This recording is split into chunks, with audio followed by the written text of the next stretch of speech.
Hey, I'm Jim Beaver from the TV show Supernatural, and I am here welcoming BuddyTV to our set. I don't know how many episodes I'll be in. It's uh, it's always kind of up in the air.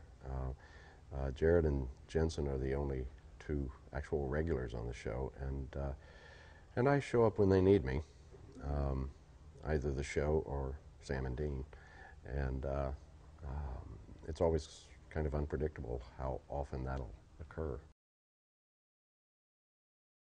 You know, when you're doing a recurring role on some shows, every time you come back, it's like starting over.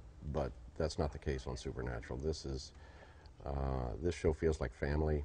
Uh, we we pick up right where we left off when I show up. I walk in, everybody seems oddly happy to see me, and I'm always very happy to see them. And we're goofing around from the first minute, and yeah, it's a great place. I miss it when I'm not here, and I'm instantly at home when I am here.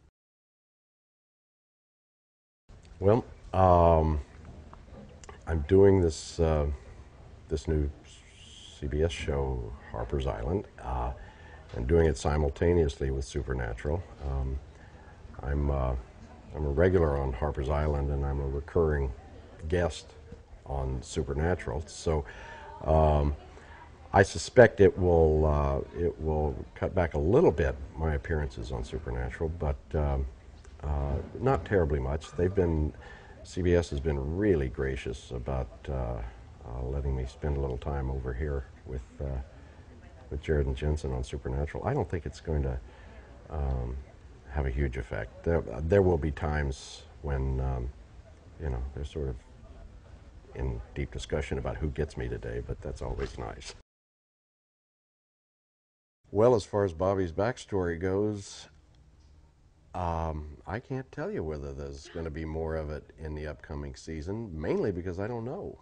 Um, they give me the scripts a week or two before I shoot them, and I don't get much idea ahead of time. So far, um, I can say we're going to learn a little bit more about Bobby's language skills in this episode, the third episode. No, it's the sixth.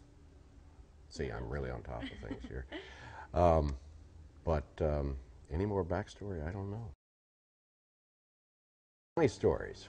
Well, you got to understand that this is a crew and cast of jokers, and there's an awful lot of stuff that we think is funny that goes on because we all get along really well, and it's a very bantering kind of crew. And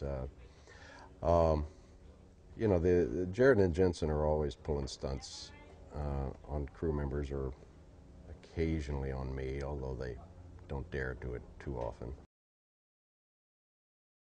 Well, the one that I usually talk about is in an episode called Dream a Little Dream of Me. I was in a hospital bed and had a very serious speech to give.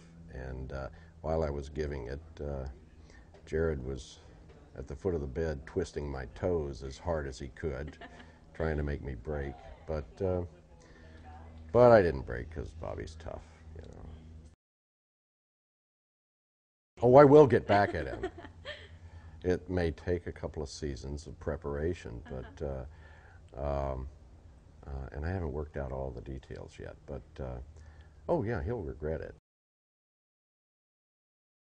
Yeah, I have a book coming out in April 2009 from Putnam called Life's That Way, and it's sort of a memoir of a difficult period in my life, and I'm hoping people find it sort of meaningful and useful. That's what I sort of hope out of life, is that I do meaningful and useful things. The book is a journal of the year after my wife Cecily was diagnosed with lung cancer, and it's a journal of the experience of our family, and during that year. And I found a lot of surprises, a lot of things that I didn't expect in the course of what we went through.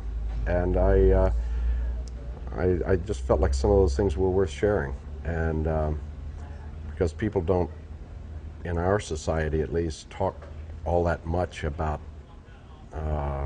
fears and the really big worries and sadness and grief and all those things. And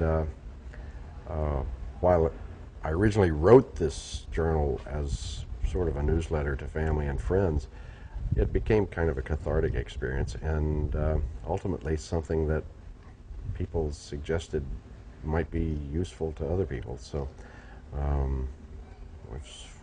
I've turned it into a book, and I'm hoping it. I hate to say, oh, I hope it does some good. I hope it's inspiring, all that stuff. I mean, I do hope those things, but it's I don't necessarily think of myself as helpful or inspiring. But occasionally, even a blind pig turns up an acorn. No Rest for the Wicked wrapped up our third season, and it was a tough one to shoot. It wasn't so tough for me. I know it was really tough for Jensen because he had to go through a lot of technical special effects difficulties. That special effects are always, they're great to watch, but they're hard to shoot, and not always fun to shoot, and not nearly as much fun as they seem like they would be. And he had a lot of that to deal with. But it was also an emotionally kind of wrenching show for all of us. I love that Bobby made a holy water sprinkler. I just thought that was cool. I wish I thought like that. But I sort of wish that Bobby had come up with some great idea to save Dean, but he didn't. And this show has such a great combination of humor and humanity and really touching and serious and scary and other aspects that, I don't know, it just seems like a really rich show to me, which is, it's not just one thing. It's not just scary.